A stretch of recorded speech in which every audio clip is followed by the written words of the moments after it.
In today's video, I'm going to be predicting where every single team is going to finish in the upcoming 25/26 Premier League season, starting from 20th all the way up to 1st. But there is a catch, and the catch is I'm going to have to face ChatGPT and the random wheel. So without further ado, let's get predicting. In 20th place, I have newly promoted Burnley, and what I just said there pretty much sums it up. They're a newly promoted side, and in terms of their manager Scott Parker, when he's been in the Premier League, he hasn't exactly done amazing. He's not properly proven. Just overall, the Burnley side itself is a top tier championship side and nothing more. The transfers they've brought in, I do like Ugawatchu from Chelsea. He obviously does have a bit of Premier League experience from playing with Southampton, but Southampton finished in the relegation zone and got relegated. But still, Ugawatchu is definitely a good replacement for Brownhill. But they've also lost O'Reilly as well, and obviously Trafford, but they've replaced those players. They've gotten Kyle Walker and Martin Dubravka, two Premier League quality players. Yes, Kyle Walker maybe not as good as he used to be. Now he's 35 and he's probably lost a bit of pace, but he might not be good enough for Man City, but he's good enough to play in the Premier League. So there are positives there, but overall the defensive-minded way of Scott Parker thinking is good. But I look on the attack and I could imagine a lot of the games that's going to happen with Burnley, it's going to be like close, low-scoring 1-0 losses. You're going to be good defensively, but in the attack, can they score enough goals? And overall, I think they've probably had the worst transfers out of any team that has been promoted. But they still have slightly improved their side, but not enough in my opinion. And ChatGPT does not have Burnley. They've got West Ham United.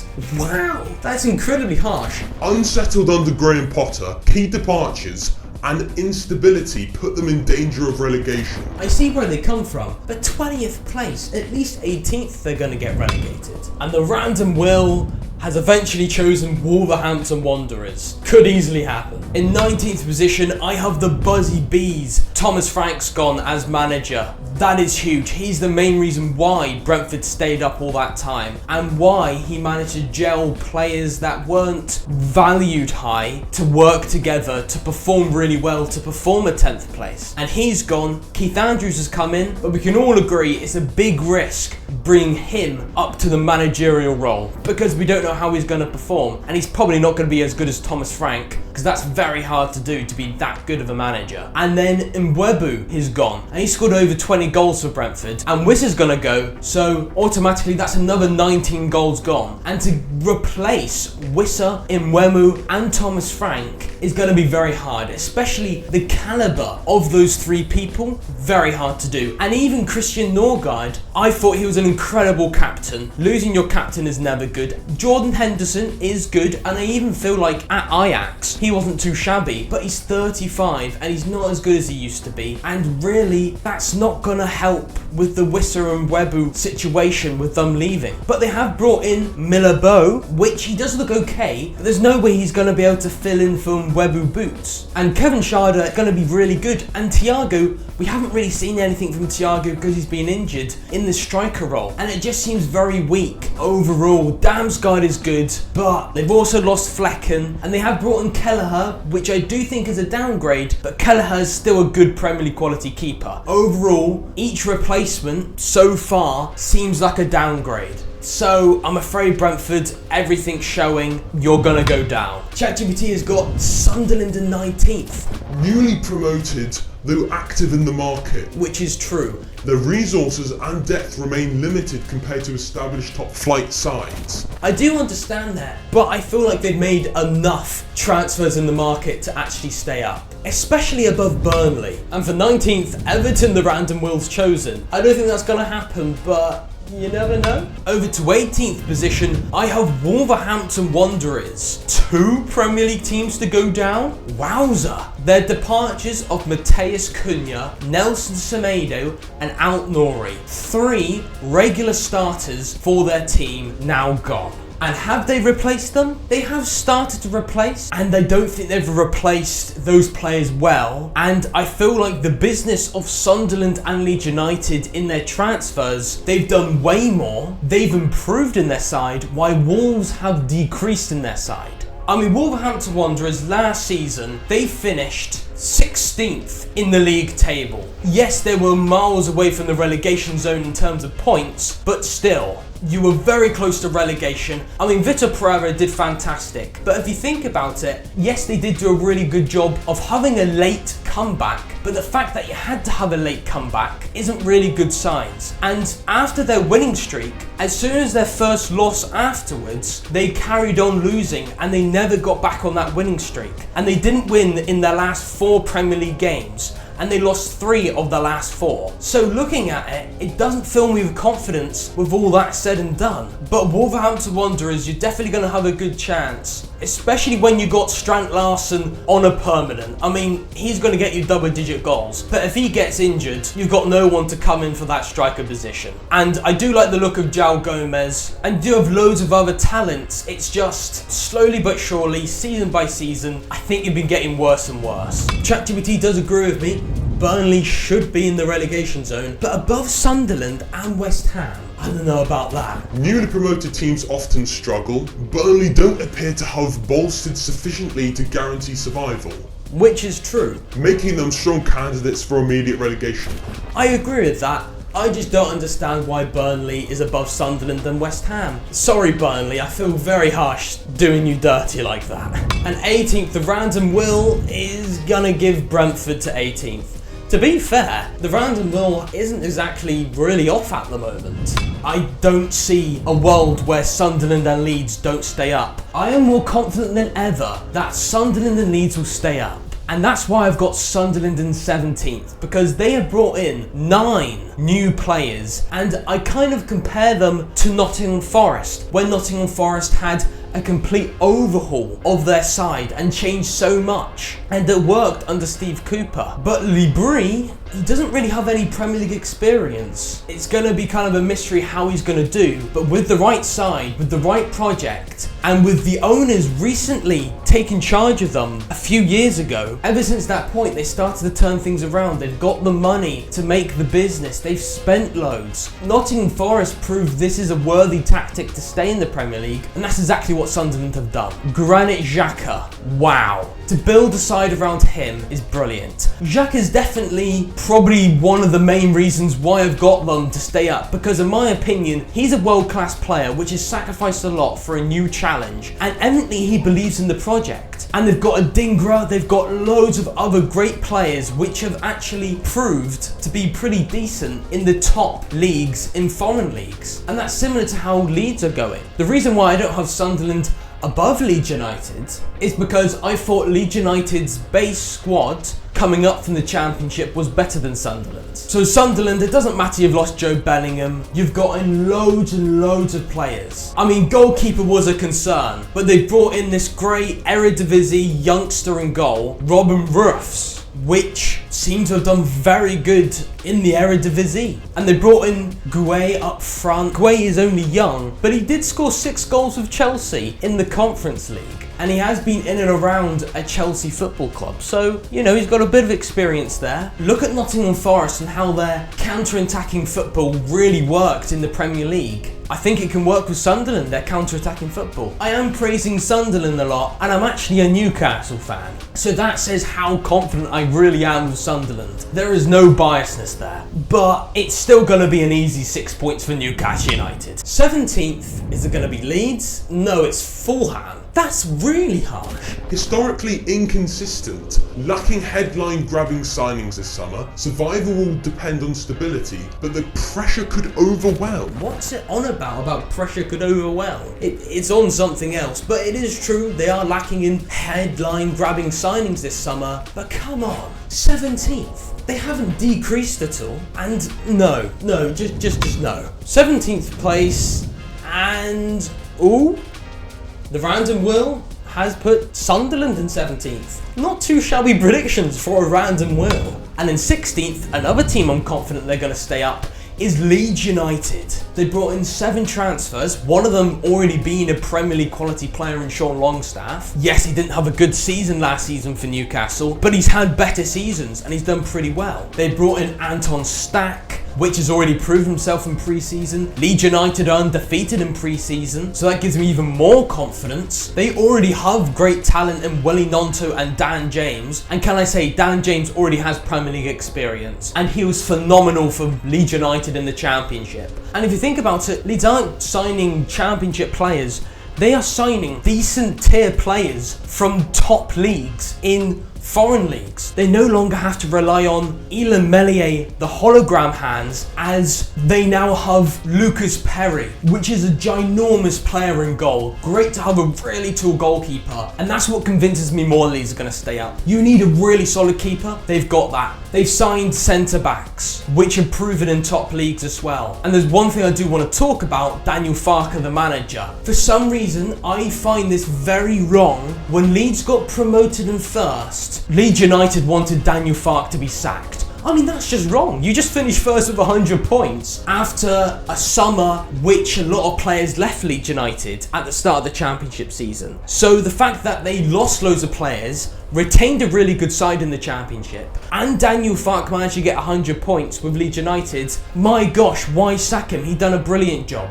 And yes, his style of football can leave a bit of gaps at the back in the defence. But look at it, this side has improved immensely, and Daniel Farke, yes, he's never proved himself in the Premier League. He had Norwich City, and this side is better than Norwich. And I believe utilising Dan James is going to be crucial. Nemeka to kind of recover his career, because last season Nemeka didn't really have the best year for Wolfsburg, but the year before he was brilliant. So I feel like under Leeds United, under the way Daniel Farke plays, it's going to be electric attacking football, and Leeds United are definitely going to stay up before that's said and done. And overall, probability wise, I feel like the 3 newly promoted sides will not go down, because it's never happened before that back to back to back all 3 promoted sides go straight back down. That's never happened before. 16th position, ChatGPT agrees with me, Leeds United. While promotion momentum and jump in competition quality make survival challenging, Leeds United have strengthened key areas through targeted recruitment and retained experienced Premier League campaigners. Their high pressure style under their current manager has been refined, and early season performances show improved resilience and squad cohesion. I mean, I agree with the position, and I agree that they have strengthened in key areas. So ChatGPT, you're cooking some great stuff there. And 16th, oh wow, the Gunners are going to finish in 16th. That will be a turn up for the books. Bold prediction by the random Will. Oh dear. That would be crazy. In 15th position, I have West Ham United. A lot of people in their predictions have them quite low down, but looking at their side, in terms of strikers, they have Füllkrug. They've now brought in Callum Wilson as a replacement for Antonio. His last season for Newcastle didn't really go to plan. He is injury prone, so is Füllkrug. Because they're injury prone, it makes me a bit concerned about the striker position for West Ham. But to be honest, on their respectful days, Füllkrug and Callum Wilson can score goals. More in particular, Füllkrug. I think he's a fantastic player, and if he stays fit, he'll be able to get double-digit goals for West Ham. And they no longer have Kudus, which means less delivery to Füllkrug. Kudus is a big loss, but they got good money for him. And really, 15th seems incredibly low for West Ham United, because looking at their side, I know they don't have Kudus, but they have the likes of Souček in the middle. Wow, what a player! And he is a physical player, which from corners he can score goals. And James Ward-Prowse, his set pieces are fantastic. And Jarrod Bowen's still there. I mean, we know how good Jarrod Bowen is, possibly West Ham's best player. They've strengthened the defence with Kyle Walker-Peters coming in, adding squad depth, and Wan-Bissaka, he is possibly joint best player with Jarrod Bowen, because in my opinion, he's amazing. He's fast, he's got loads of stamina, and he knows how to make good recovery tackles for West Ham United. I don't know about Graham Potter, because last year, with Lopetegui and Graham Potter, it didn't really work. and I thought their side was good enough to be in 10th place or higher. But I was wrong last season, so I feel like I might as well keep them low, because Graham Potter, I'm pretty sure I did hear at some point last season what he wanted the players to do wasn't being delivered on the pitch, what he set out to do. And if that's the case, that's not amazing. Because of how bad they were last season at times, it's convinced me that even having this good side, maybe it's not as good as I thought, and maybe Graham Potter ball isn't enough. He has improved the defence in terms of how he's tactically set up, but I feel like they need to reinforce that attack in striker position and replace Kudus. But the fact that West Ham fans are concerned about them, yeah, 15th. But by far, they will stay up. 100% they'll stay up. But also, you have to remember, Man United and Tottenham probably won't have as bad of a season as they did last season, which means they're going to finish higher. So that probably makes sense why West Ham will drop a place in my predictions here. ChatGPT's got Everton in 15th. New ownership and David Moyes provide optimism. That is true. New ownership is big at Everton, and David Moyes is very good.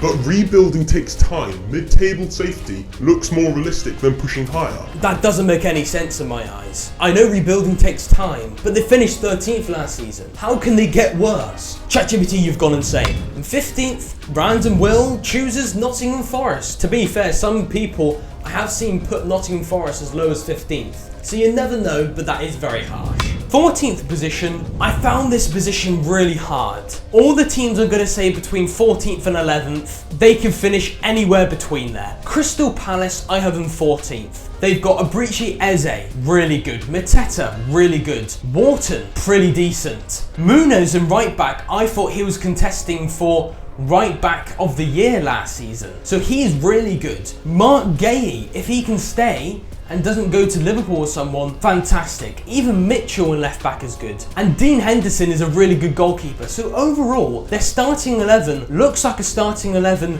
that can finish in 11th or 10th this season.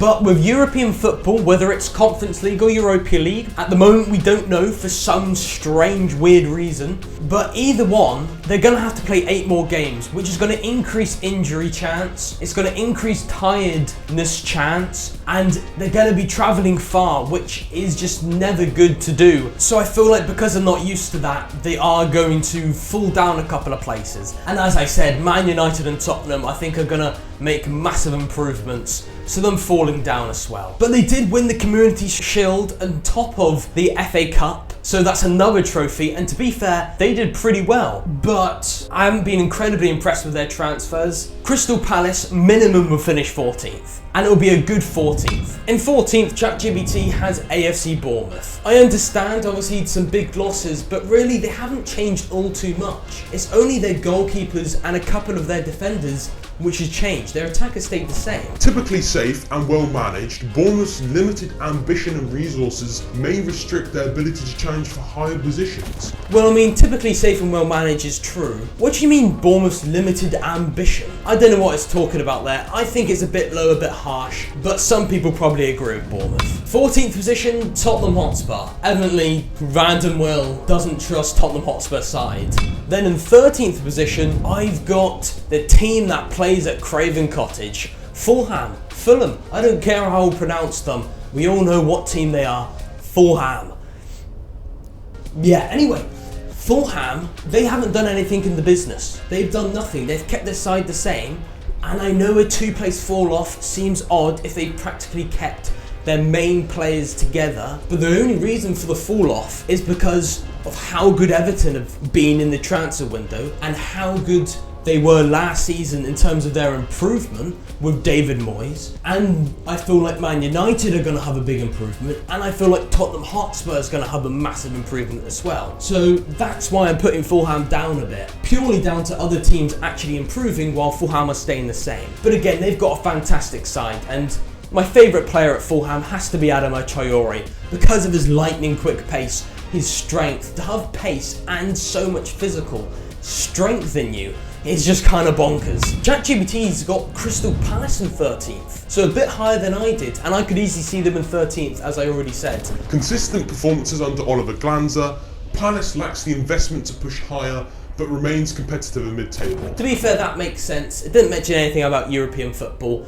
but still, they haven't really invested much in that squad depth to really push higher. And then 13th, Manchester City. Maybe they think they're going to get a massive deduct of points or something, and they're going to finish 13th. Over to 12th position, and it's the Cherries. I've got AFC Bournemouth. Bournemouth, because of Tottenham Hotspur, Manchester United, and Everton improving, you are going to be moving down. But also because your squad has also decreased in quality, so that's why I'm moving you down 3 places. The loss of Huijsen and Kerkez, and the loss of your 3 Premier League quality goalkeepers is going to be big.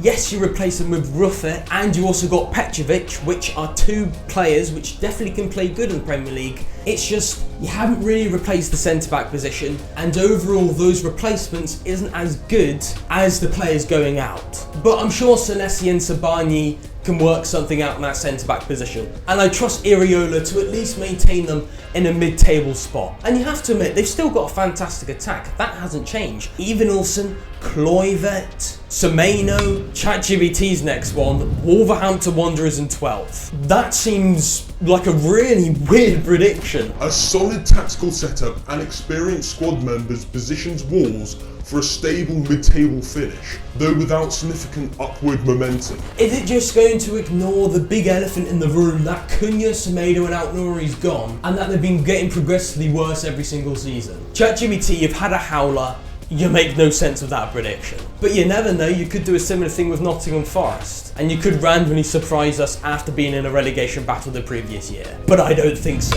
12th position. Ooh, Aston Villa in 12th. Not being able to spend their money, maybe it's going to cost them. Now over to Everton, as I mentioned, I originally had them in 14th, but slowly but surely, the more I think about David Moyes, the more I think about their new stadium, the more I think about their transfers, the more I like the Everton project. And I'm now putting them 11th, which is a 2-place improvement. They've brought in Jack Grealish on loan, with a £50 million loan to buy once his loan is finished. That is a brilliant signing. I think Jack Grealish is hugely underrated, and he's going to show at Everton that he's a world-class player. I mean, if he gets starting 11 football constantly, I see a great player in him, and I feel like he could return to how good he was at Aston Villa. And with Everton under David Moyes being such an improvement last season, that's going to be fantastic. Alongside some other great signings and striker to work with Jack Grealish, they've got in Barry. He scored a decent amount of goals last season, and he played in one of the top foreign leagues, so that's pretty good. They brought in Dewsbury Hall, which I think is a fantastic signing to replace Doucouré, because Doucouré was a really crucial player for them. And remember, they've still got possibly one of the best centre-backs in the Premier League, Tarkowski. I mean, the amount of blocks and interceptions he makes is crazy. He's a crucial defender, plus they've got Jordan Pickford, another fantastic goalkeeper. They have gotten rid of Calvert-Lewin as well, but really he wasn't properly clicking for a while now. I felt like he did look good at times, but overall his goals weren't coming in. And the transfer business overall, it looks fantastic. Under David Moyes with the new ground, it's going to get a bit to getting used to. It's going to feel like it's away matches for a bit, but eventually it's going to feel like it's home, and it's going to be a roaring stadium. It's a really clean looking stadium as well. ChatGPT has Nottingham Forest in 11th, which isn't a bad prediction. Targeted signings like Igor Jesus and Jay Cunha aim to strengthen the squad, while early days, mid-table stability appears achievable. It is early days of this new Nottingham Forest, and I think I agree, mid-table stability is definitely achievable. In 11th position, Leeds United. I mean, to be fair, when they got promoted last time to the Premier League, they did finish in 9th position, so you never know. They could do a similar thing. Over to 10th position, and I have Nottingham Forest.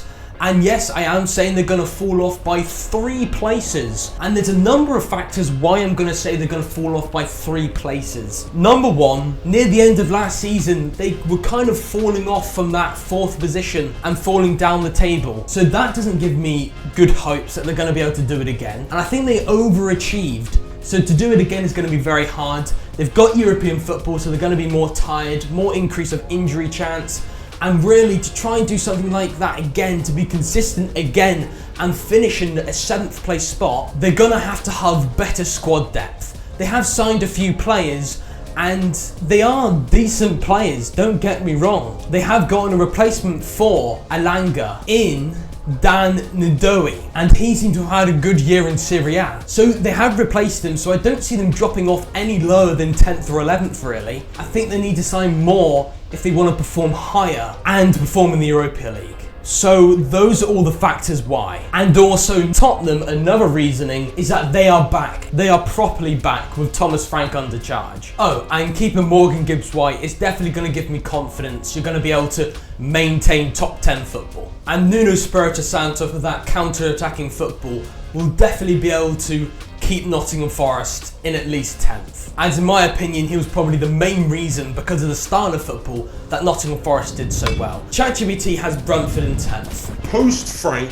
era presents challenges, but Brentford's well-organised structure and recruitment approach should secure another mid-table finish. I understand that their recruitment can be pretty good, but there's no way all these players that they've brought in is better or the same as Mbeumo, Wissa and all that. I mean, come on. At least some sort of a fall off ChatGPT. To say they're going to finish in the exact same spot, no.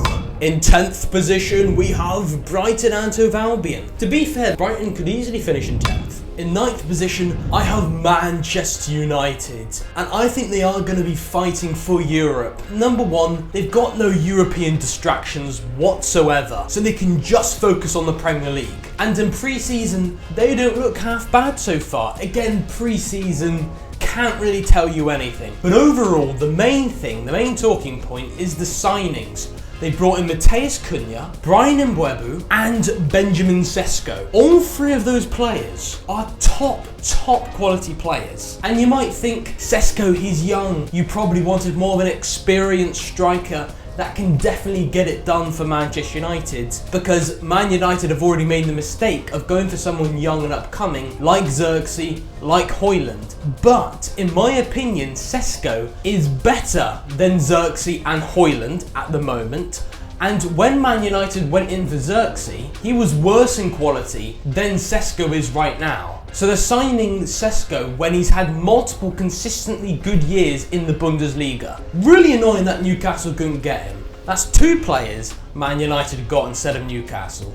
But anyway, you have to think Ruben Amorim, it hasn't really worked. His system of three at the back hasn't really worked. His stubbornness, the things he says about how Man United are poor and all that, is just not confident. So that's why I don't have them any higher than 9th. I don't think they will get any European football or get any trophies whatsoever. They'll just be a high to mid-table side, but it will be an improved season because of no distraction. And they will improve, especially with the signings. I mean, you have to remember, Bruno Fernandes is world class. Brian Mbeumo, you might as well say, is world class. Matheus Cunha, you might as well say, is world class. And Sesko has potential to be world class, especially when you got players like Cunha who can run down the middle real fast and make something out of nothing. And Bruno Fernandes is going to be able to assist Sesko multiple times, and that's what they missed, Man United. They missed the positioning of the striker. That was the problem. Højlund and Xerxes weren't cutting it. Here, Sesko will cut it because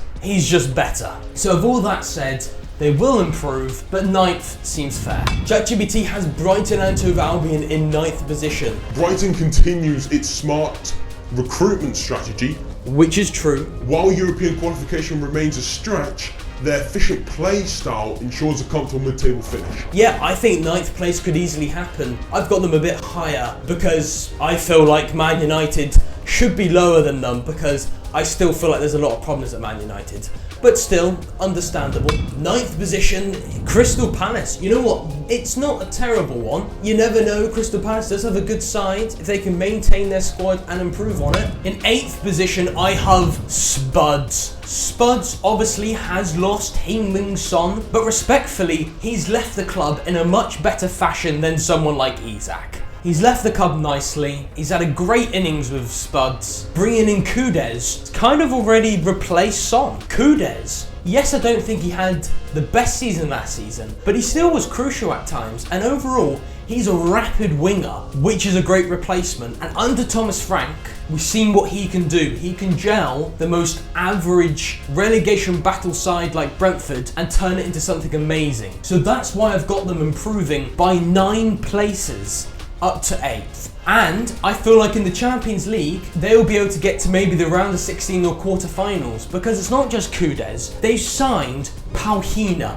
What a signing he is. He's already got Premier League experience, and under Thomas Frank, he's going to be balling in that central midfield. And keep Van de Ven Romero fit. My gosh, you've got Van de Ven, which is really fast, brilliant at slide tackling. Archie Gray, to be fair, at times he didn't look too shabby. And Jed Spence doesn't look too shabby. They've signed Danzo on a permanent, which was good at times. And under Thomas Frank, it's not going to be as reckless as Ange Postecoglou. Their best games that Tottenham played was when Ange changed his tactics defensively. I remember they got like 2 or 3 clean sheets in a row where they did pretty decent in the Premier League. Now, Thomas Frank at Brentford, he was also very attacking, scoring goals and conceding a lot. But in my opinion, this defence is probably better on paper than Brentford's defence. So I feel like they're going to be a bit more tighter in the defence. And overall, any signings that come in and any players that are already there is going to gel. Another reason why I don't not have them in the top 6 isn't just because Champions League football is going to be very tough, and also 17th still has to do with some of the players being a bit meh, not purely on Ange. So it's still going to take time to recover. Not just those points, but James Maddison has an ACL injury, which is pretty big. But even that said and done, I still feel like they'll finish in 8th, get to a decent point in the Champions League, and I'm calling it now. They are going to win the Carabao Cup, because Thomas Frank is amazing. And if you look at it, under Ange they got to a semi-final of the Carabao Cup. Under Thomas Frank, they're going to get all the way to win it. 8th position, Tottenham Hotspur. We agree on another. With Thomas Frank at the helm, Spurs seek stability and return to Europe competitions. Their performance will hinge on tactical consistency and squad depth. They're about to bring Savinho in, which I didn't mention because it's only just released in the news. But really, I think their squad depth at the end of it is going to be fine, especially with Thomas Frank. And in 8th position, Chelsea. In 8th position, over to Brighton and Hove Albion, which I've got in 7th. And I think they will have another great season. The main reason why I've upped them by 1 is because teams around them have European football, which didn't last year, like Nottingham Forest, for example. So I feel like they will have practically the same season, but because Nottingham Forest has European football, Brighton will just move up just 1 place to 7th and might be able to get themselves some European football going into next season. João Pedro's gone from Brighton, but João Pedro wasn't the only source of goals. Danny Welbeck had possibly one of his best seasons ever, getting double-digit goals. Yes, he's 34, but he's experienced and he scores goals. This opens up a new chapter for Jorginho Rutter to really take charge and striker as well. Plus, they've signed another young player, which I don't really know much about, from Olympiacos, called Kostoulis. Probably butchered that name as well, but Kostoulis is a young striker as well, so they've kind of replaced him already. João Pedro never had Premier League experience when he came into Brighton. He was straight away from Watford in the Championship, and straight away at Brighton, he clicked as a Premier League quality player. The Brighton recruitment team is brilliant. Doesn't matter the amount of people that go, the amount of people that come in that are good is going to be amazing. Players like Yankuba Minter have a chance to really step up this season. I mean, he did decent last season, but he's now had a season to integrate himself into the side.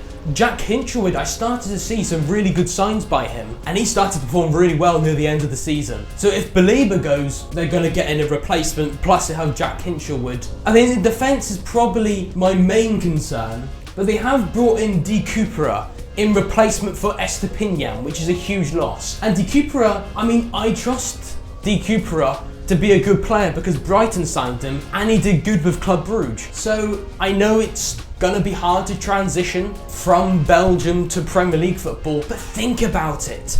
That's what Brighton's best for, transitioning players from Championship football or foreign football to Premier League football and turning them into a superstar. So I trust Brighton so much. They don't have European football. I know they lost 7-0 to Nottingham Forest, but what makes me even more belief is the reaction they had when they went and lost 7-0 to Nottingham Forest. They then did fantastic to recover from that 7-0 loss. And with that passion, with the players they've got, it doesn't matter who they sell and sign because I trust them. And Fabian Hürzeler had a great first season. ChatGPT has Manchester United in 7th. After a disappointing previous season, United aims for a resurgence under Ruben Amorim. While improvement is expected, challenges in squad adaptation and consistency may limit their ascent. Okay, everything about that is probably true. Their consistency isn't really the best, but to be honest, 7th place, there's no reason for them to be that high because there's still loads of other good teams above them, like Brighton and like Tottenham. So 7th I could see, but it is a very big stretch for Man United.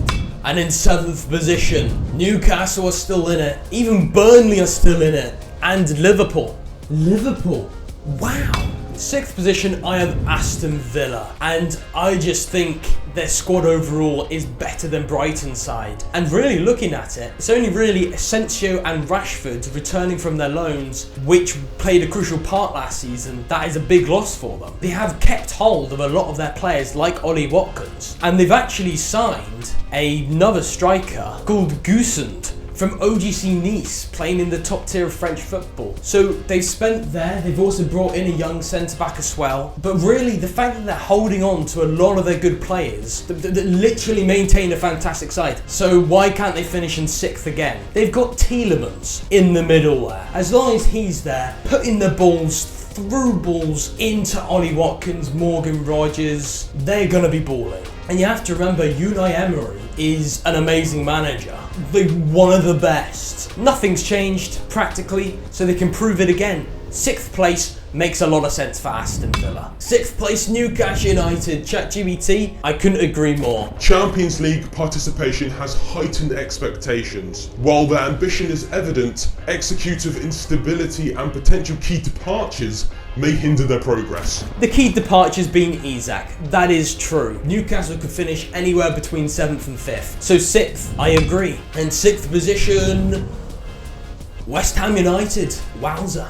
Definitely a wowzer. ChatGPT put them in 20th. Then 5th position, Newcastle United. I am maintaining us in 5th position. We signed Anthony Elanga. That's now 4 wingers: Jacob Murphy, Harvey Barnes, Anthony Gordon and Anthony Elanga, which are all great European quality players. And with Aaron Ramsdale signed, because Dubravka's now gone, he's going to be slowly competing for Nick Pope. That's pretty good. And also, Malik Towell has just come through the door. Now in centre-back position, because Lloyd Kelly went and he didn't really work out the best for us, other than making us a lot of profit, him coming in is crucial, especially that we've got a lot of ageing players. So to have Sven Botman and Malik Towell as backup to Dan Burn and Share, which is proven, yeah, brilliant. The only changes, big changes that is happening to Newcastle is just going to be Alexander Isak. Other than that, we're improving the rest of the side.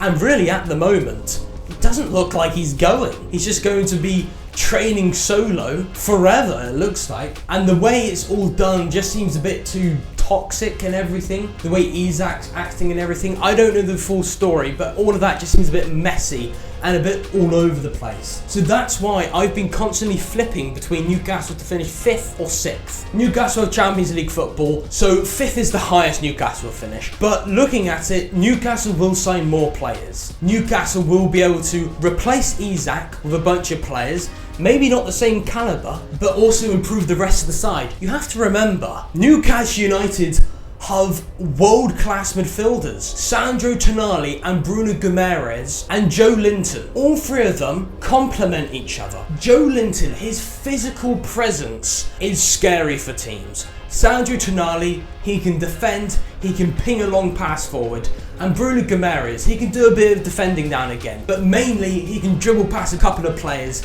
get the ball up the field, get the attack going. And the way Newcastle play, they are lightning quick on the attack. And we have had a terrible pre-season, I do have to admit. But Elanga, our new signings, look good. If we just had Isak there, I feel like maybe we'd have scored a bit more. So yes, I think it will be a hindrance in terms of us progressing up the table, but I don't think it will make us a really bad drop-off. I don't think that will happen because Eddie Howe has worked miracles with the amount of injuries that Newcastle had during the 23/24 season when we had Champions League football. We still managed to maintain 7th position. So trust Eddie Howe, and I trust that if we get in Wissa, he's going to do a good enough job for us. But if we kept Isak, I will be confident for 5th and even consider us for 4th place. But here, we're nowhere near going to be 4th. This position, ChatGPT has Aston Villa. Under Unai Emery, Villa has shown consistent improvement. True. Their strategic signings and tactical discipline position them as strong contestants for Europe spots. Couldn't agree more. Yeah. 5th position.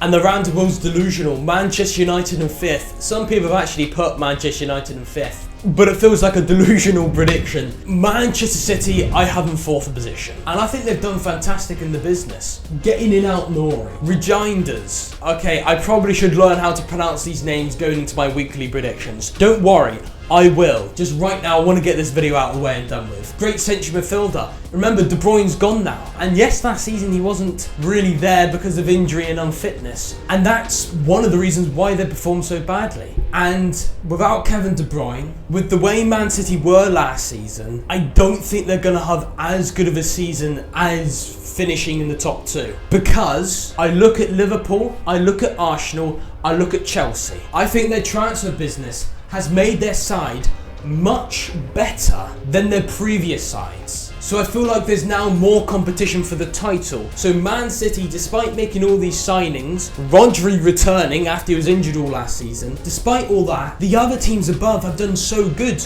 I mean, what is concerning is Man City got knocked out of the World Cup against a Saudi Arabian team, and that's not really convincing. But I think the top 4 for half the season, at least for the first half, will be in a title race, and maybe a bit longer. I think the top 4 is going to slowly separate themselves from the rest of the league. But I just feel like Man City, it's kind of coming near the end of an era. And you have to remember, Pep Guardiola is still a decent manager, but I felt like some of his decisions last year could have been a bit different in terms of changing the tactics, depending on the circumstances. But that could be just me being picky, and I could be completely wrong about Man City. In 4th position, ChatGPT doesn't have Man City, but has Chelsea. Following their Club World Cup victory, Chelsea has invested heavily to bolster their squad. With a mix of youth and experience, they are set to return to the top 4, though a title challenge might be premature. I think they will be title challenging, but what do you mean they return to the top 4? They got top 4 last year. Get your facts right, ChatGPT. But yeah, 4th place I could easily see. 4th position, Bournemouth. You never know. 3rd place, I have Chelsea. Chelsea have the same amount of chance as Man City to win the league. I just feel like what Chelsea is doing is brilliant. They've won the World Cup. I mean, the way they managed to beat PSG, which won the Champions League, the fact that they absolutely battered them, it just makes me think Chelsea are here to blimming rock. They're just brilliant. And their signings, João Pedro, Jamie Gittins, those are great signings. Liam Delap. I have heard from a few people saying Chelsea have too many players. Who are they going to actually start in the starting 11? But I put it like this. I look at it a different way. They have a really strong squad depth. That's how I look at it. And if they can sign a goalkeeper, because Sanchez can be good sometimes, but overall, he does let down Chelsea and concedes very silly goals sometimes, but sometimes can be good. So if they can get in a new goalkeeper, they can definitely win the league title. And the thing is, they've actually sold a lot of their players they weren't really using anyway, and they're bringing in players which Enzo Maresca needs specifically. And I think their side is concrete, with the likes of Cole Palmer, João Pedro, Enzo Fernandez and Caicedo in the central midfield. Caicedo and Enzo Fernandez had great seasons last season. What a midfield there. Mwah. Chelsea, you're doing everything right. ChatGPT has got Newcastle and Aston Villa the other way round to me, and Chelsea and Man City the other way round to me. Man City in 3rd. City has undergone a squad overhaul post De Bruyne, adding talents like Tijani Reinders and Ryan Cherky. While the transition may pose initial challenges, their depth and Pep Guardiola's leadership ensure a strong title push. I agree with that. Genuinely 3rd place they could easily finish. Well done ChatGPT, not too shabby. Burnley, Newcastle and Fulham. Who is going to bring that 3rd position home? It's Burnley. And the reason why I don't have Chelsea any higher is purely because Liverpool, which I'm putting in 2nd position, already has a fantastic side. They've lost Trent Alexander-Arnold, they've lost Diaz, they've lost Nunes, and may he rest in peace, they've also lost Diego Jota. Very sad news there, but we have to move on. And they've replaced a few of them pretty well. They've freshened up the left back position with Kirkes. They've replaced Trent Alexander-Arnold with Frimpong, which is a very similar player to Trent in terms of he's a very attacking right back, but more so with his pace than his passing. They've also brought in Wirtz as well to strengthen the midfield, and he's world class, he's brilliant. They've also brought in Ekitike as well as a replacement for Nunes, and they also still want another striker. Ekitike, I think he's going to do fine. He's scored in the Community Shield. I'm going to assume they are going to sign Isak. Even saying that, I still feel like they're finishing second. And yes, they do have Virgil van Dijk and Konate. They've only really got Joe Gomez as their backup centre-back, so I feel like they're going to have to sign more centre-backs. But even if they do, Liverpool and Arsenal, there is no difference in quality. You could roll a dice. That's how it is. So I do actually have Arsenal first, obviously. You might as well go on alphabetical order, the fact that they've got an A to put them above, because honestly, the quality of the sides are the same. Arsenal, the last 3 seasons, has finished in second position. That is crazy. You would think it's their time to shine. I mean, Liverpool had the league title last year. So what I'm thinking is, if Liverpool got the league title last year, they're obviously still going to be determined to get another league title, but they're not going to be as desperate for a league title because they won last year. And Arsenal, I think, are more desperate to win a league title because they've been second 3 times in a row and because they haven't won since 2004. What team has been second 3 times in a row and has a squad like Arsenal do now and then finish a 4th time in a row? The probability is very, very low. But Arsenal, they finally got rid of that main problem. They needed a Premier League quality striker, and they got it, Gyökeres. And you're probably thinking he's gonna flop. But a lot of people, one man in particular, I'm not going to say it, Erling Haaland, they said would flop. And did he? No, he turned out to be a fantastic striker in the Premier League. And to get 64 goal contributions in the highest tier of Portugal, that is immense. You're going to at least be able to get 20 goals in the Premier League. And I know Liverpool have Mohamed Salah and probably will get Isak or someone in the future. And Salah is an absolute god and he will get loads of goals and assists and probably will be player of the season throughout the entire Premier League. But I think Gyökeres will get golden boot. So now you've got Saka back, which you didn't last year, and you still finished second, and you didn't have a proper striker and you still finished second. Now they've got Gyökeres, now they've got Saka back. Saka can whip a crossing really well. He's a world-class player. So now with an actual player in the middle that can score goals, clinically, that combination is going to be threatening. Plus they brought in Madueke as backup. Havertz can fill in for Gyökeres each time he gets a small injury and still do good in the short term. They've still got Martin Odegaard. They brought in Zubimendi and they already have Moreno and Declan Rice. Look at those world-class players they've got. And not to mention Saliba and Gabriel. Literally one of the best centre-back partnerships alongside a world-class goalkeeper in David Raya. If they were doing those things wrong and still finished in second, all they needed to do is the stuff that they were doing wrong to be right. And that's what they've done here. So it's a no-brainer to go for Arsenal to win the league title. That is my reasoning. Before we move on, ChatGPT puts Arsenal in second. Arsenal has made strategic investments, bringing in Victor Gyökeres and Martin Zubimendi, aiming to clinch their first title since 2004. Under Mikel Arteta, the team is posed to challenge for the top spot, though they may fall just short. ChatGPT is just saying they're going to have the same season like the last 3 seasons, which is probable. And obviously ChatGPT has Liverpool in first. Despite significant squad changes, including the departures of key players like Trent Alexander-Arnold and Luis Diaz, Liverpool has strengthened their squad with high-profile signings such as Florian Wirtz and Milos Kirkes. Manager Arne Slot's tactical acumen and the team's cohesion make them favourites to maintain their title. ChatGPT, I could easily see this table coming together. We had shocking stuff like Nottingham Forest finishing really high up and Man United and Tottenham finishing really low. So you never know, West Ham and Wolves could really surprise us and finish in these ridiculous positions. Second position, is it going to be Fulham or is it going to be Newcastle? This is not rigged Okay, it's Newcastle United, which means the Will has predicted Fulham to win the league title. Fulham fans, the Random Will's backing you. This is a crazy table for the Random Will.